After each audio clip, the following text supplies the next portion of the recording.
Then I'll sit. Give me some wine. Fill full.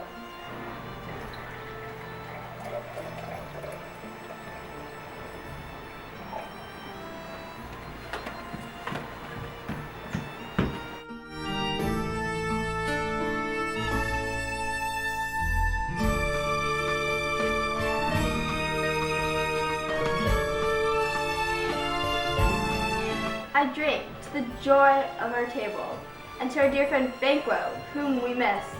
And would he be here? To all, we thirst, and all to all. Our duties in the pledge. Avaunt, and quit my sights. Let the earth hide thee. Thy bones are marrowless, thy blood is cold. Thou hast no speculation in those eyes, which thou dost glare with. Think of this, good peers, but as a thing of custom. 'Tis no other, only it spoils the pleasure of time. What man dare, I dare, approach thou like a rugged Russian bear, the armed rhinoceros or high-kinned tiger? Take any shape but that, and my firm nerves shall never tremble, or be alive again, and dare me to desert with thy sword. If trembling I inhabit, then protest me, the baby of a girl, head's horrible shadow, unreal mocking hence.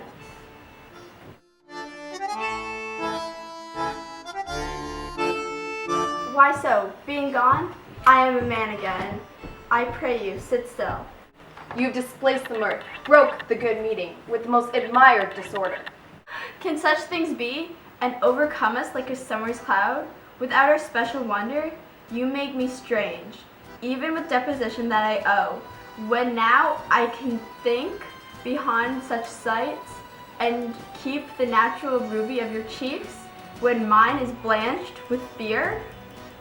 What sights, my lord? I pray you speak not.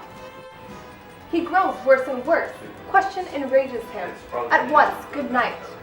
Stand not upon the order of your going, but go at once. Good night. In better health attend his majesty. A kind good night to all. They will have blood, they say. Blood will have blood.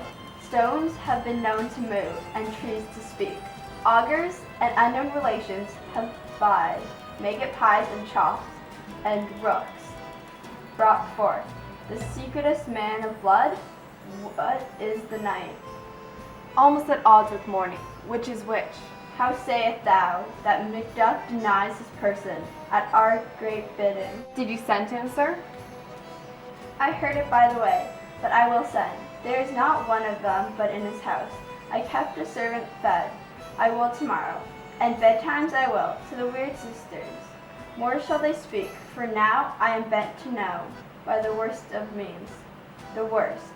For my own good, all cause shall give. I am in blood, stepped in so far, I should wade no more. Returning at were a treacherous as goer. Strange things I have heard that will to hand, which must be acted where they may be scanned. You lack the season of all natures. Sleep. Come, will to sleep, my strange and self-abuse, in the irritate fear that wants her use. We are yet but young indeed.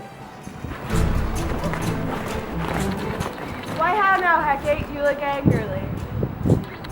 Have I not reason, beldams, as you are saucy and overbold? How did you dare to trade and traffic with Macbeth in riddles and fares of death? And I, the mistress of your charms, the close contriver of all harms, was never called to hear my part or share the glory of our art, and which is worse, all you have done hath been but for a wayward son, spiteful and wrathful, who as others do, loves for his own needs, and not for you. But make amends now, get you gone, and at the pit of Acheron meet me in the morning. Thither he will come to know his destiny. Your vessels and your spells provide, your charms, everything beside. I am for the air, the night I'll spend into a dismissal and a fatal end.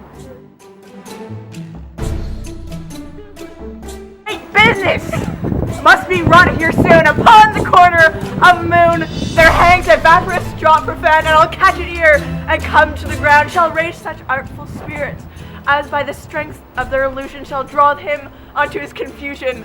His hopes spurn fate, scorn death, and bear his hopes above wisdom, grace, and fear. And you all know security is mortal's chiefest enemy. Come away, come away. Da, da, da, da. Oh, hark! I am called, my little spirit. See, sits in a foggy cloud and stays for me.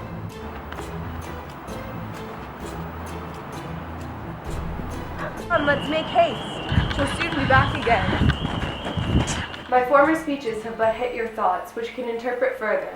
Only I say things have been strangely born. The gracious Duncan was pitied of Macbeth. Marry, he was dead, and the right valiant Banquo walked too late. Whom you may say, if it please you, Fleance killed, for Fleance fled. Men must not walk too late. Who cannot want the thought how monstrous it was for Malcolm and for Donalbain to kill their gracious father. Damned fact, how it did grieve Macbeth. Did he not straight in pious rage the two delinquents tear that were the slaves of drink and thralls of sleep? Was that not nobly done? Aye, and wisely too, for it would have angered any heart alive to hear the man deny it. So that I say, he has borne all things well, and I do think that had he Duncan's sons under his key, as in please heaven he shall not, they should find what were to kill a father. So should Fleance. But peace, for from broad words, and 'cause he failed his presence at the tyrant's feast, I hear Macduff lives in disgrace. Sir, can you tell where he bestows himself? The son of Duncan, for whom this tyrant holds the due of birth, lives in England court and is received. The moment pious Edward with such grace, the malevolence of fortune nothing, takes from his high respect, thither Macduff is gone to pray the holy kings upon his aid, to wake Northumberland and warlike Syward, that by the help of these, with him above, to ratify the work we may again give to our tables meat, sleep to our nights, free from our feasts and banquets bloody nights, do faithfully homage and receive free honors, all which we pine for now, and this report hath so exasperate their king that he prepare for some attempt of war. Sent he to Macduff? He did, and with an absolute, sir, not I.